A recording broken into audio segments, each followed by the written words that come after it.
Hi, my name is Marie Kung, and I'm a high school junior from Northern New Jersey. I would identify myself as an Asian American woman trying to create positive change in this world. Being Asian to me means being powerful and unapologetic for exactly who I am, not being quiet and subservient, and not allowing myself to be placed into stereotypes by society. Hello, my name is Arhan Serpanini and I'm an Indian American and a junior in high school. Being an Asian means having a beautiful and vibrant culture. This culture is something that has been passed on from generation to generation, and being able to enjoy, cherish, and respect it is vital to being Asian. For example, being an Indian American, there are so many intricacies of my culture, whether it be diverse food or even the colorful religious ceremonies. Hi, my name is Natalie Mark and I am a Chinese American. To me, being Asian means relating to my family. I remember as a toddler, I only knew how to speak Mandarin, but I can't anymore. And I just wish I was more in tune with my culture so I can build stronger relationships with the people I love and care about. Hi, my name is Zuleika and I'm Malaysian. My family is both Chinese and Indian as well as Malay, and that's fairly common because Malaysia is multi-ethnic. I'm also Muslim. Growing up, I lived in a lot of different countries, and so being Asian was kind of complicated because people would look at me and they'd be like, oh, you're not Asian, you know, you're Indian. And that was sort of hurtful. So being Asian to me is more just, you know, being from the continent of Asia. And I know that, you know, some people take really great stock in being Southeast Asian or being South Asian. And so, you know, words do matter at the end of the day. Hi, my name is Natalie Wing and I'm currently a senior at Stanford Online High School. I identify as Chinese American, and being Asian American to me means immersing myself deeply in the ideas and traditions that I admire the most from both of my cultures. Hi, my name is Hieu and I'm from Ho Chi Minh City, Vietnam. I'm an undergrad pursuing a career as a physician scientist. And being Asian to me means being confident carrying the practices from my culture and heritage that I grew up with in Vietnam and bringing that here to share with others around me. It means celebrating Tet and Lunar New Year. It means watching funny Asian TV shows with my family and friends. Hi, my name is Tiana. I'm currently a pharmacy student in Boston. Being an Asian to me is basically everything because that's who I am, that's my identity, and I'm very proud of being an Asian. My name is Renqing Shi and currently a graduate student majoring in clinical psychology at Teachers College. I identify myself as a Chinese international female student, try to better help people recognize their need for mental health care and access without scruple. Being Asian to me means being understanding, sympathetic, and inclusive, but not feeling vulnerable, helpless, but keeping silence while facing discriminations and stereotypes from the society. My name is Isabella Dalmacio. I use she, her pronouns, and I'm a 24-year-old queer Filipino woman.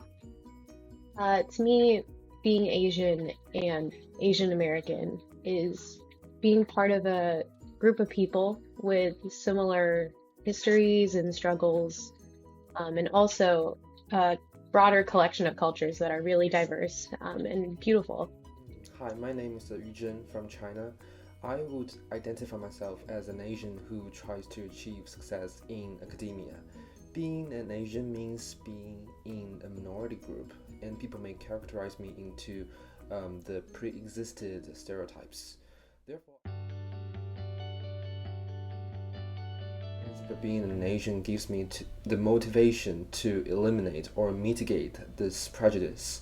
And I sincerely hope that the society can see the racial minorities as independent individuals. Collective experience and understanding that we are sort of different from the Western society that a lot of us, you know, American Asians or sort of immigrants experience. Such as, you know, the difference between a collectivistic and individualistic society.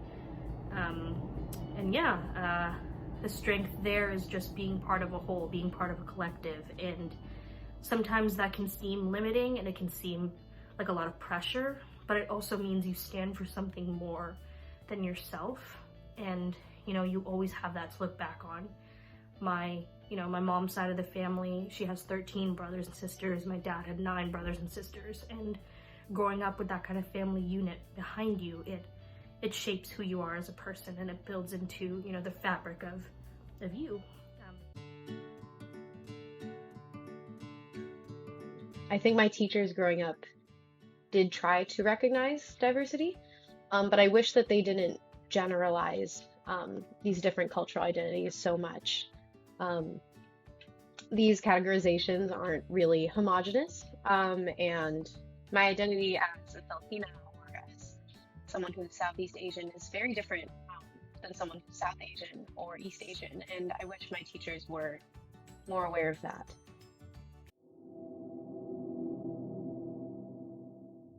Within the last couple of years, I've become more aware of Asian hate crimes on the news, especially the one recently in New York, where an Asian woman was killed by being pushed onto the train tracks. I'm not a victim of these crimes, but it does put the thought in my mind that it could be me or my friend or a loved one, and I've never talked about it to anyone, including my parents, maybe because they live in Vietnam, which is where these crimes are less common. But hearing about these stories are very disheartening and anxiety-provoking. I definitely hear a lot about anti-Asian racism from different news sources, and my friends and I, we talk about it a lot, and I talk to my teachers about it, and my school does a good job of keeping the conversation going, because I think it has to be talked about more in order for it to actually be fixed, and not be scared to back away from hard conversations like these. And I am able to talk to my parents about it, which is really good because they open my eyes to a lot of things I don't know about, and they just help me stay educated. I check news and crime activities every morning. When I know there are Asian victims, I will be very nervous. For example, an Asian woman was pushed on a subway track last week in New York, although the police officers claimed there was no sign of a hate crime. I've been extremely careful when I was waiting for the subway for recently. I think this unsettling emotion comes from the fact that Asian crimes are spiking, especially during the COVID's impact. Because Asian communities are vulnerable groups, even a very small or tiny sign of the crimes against Asians will significantly disturb both me and my parents.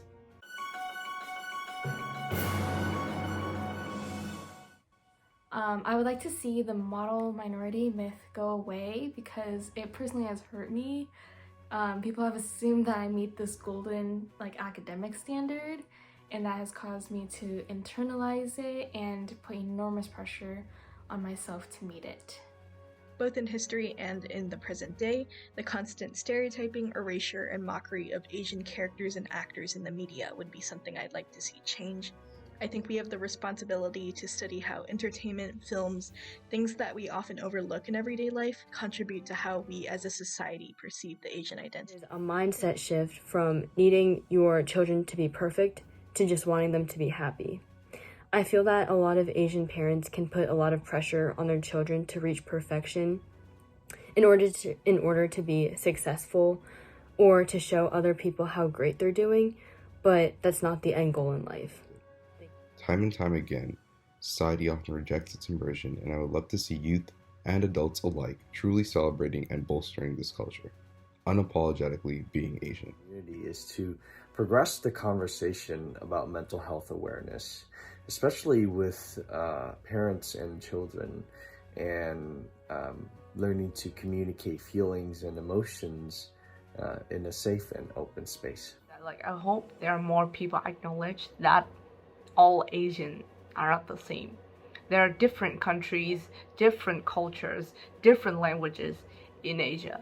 So I really hope in the future I can encounter more of different, more general questions like which country are you from, rather than are you from China, or are you from Korea, or are you from a particular country.